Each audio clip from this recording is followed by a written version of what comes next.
Alright, here's one I still don't have an explanation for, and it happened when I was 12. It was a sleepover at my friend Daniel's house. It was supposed to be a fun night. Just me, him, and his little sister Sarah, who was about 5 at the time. Daniel's parents were out late, so we had the house to ourselves. After a few hours of gaming, we decided to turn in. Sarah wanted to sleep with us in the living room, which was fine by us. She was a bit of a scaredy cat, so we let her roll out her sleeping bag nearby. Sometime around midnight, I woke up to the sound of whispering. At first, I thought it was Daniel talking in his sleep, but then I heard Sarah's voice. She was sitting up, her eyes wide, staring into the darkness. She kept whispering, he's coming, over and over. I tried to get her to lie back down, but she looked at me with this dead serious expression and said, no, not me, he's coming for you.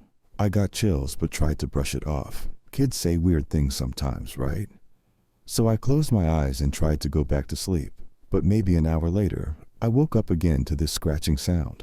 I thought it was an animal outside or something, but then I looked over and saw Sarah sitting up again, her eyes fixed on the living room window, and that's when I saw it too. A faint outline of a man, standing outside, staring right at us through the glass. I froze, heart pounding, but Daniel was still dead asleep. I wanted to wake him, but I didn't want to make any noise. I kept thinking maybe it was just a trick of the light, until I saw him move. He pressed his face up against the window, just staring at us, and the worst part, he looked familiar, like he was wearing my face, but with empty eyes, lifeless and cold. I turned to Sarah, shaking her awake, but she just smiled this eerie, knowing smile and said, I told you, he's coming for you. Then she lay back down like nothing had happened. The next morning, I told Daniel's parents about the man. They brushed it off as a nightmare, but Sarah wouldn't even look at me. Every time I caught her gaze, she'd just smile, like she knew something.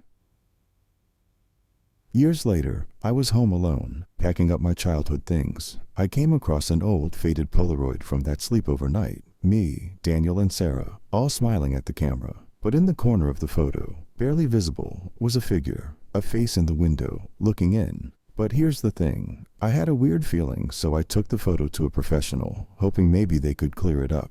And when the details sharpened, I felt my blood run cold. The face in the window wasn't just mine. It was me, older, just like I look now.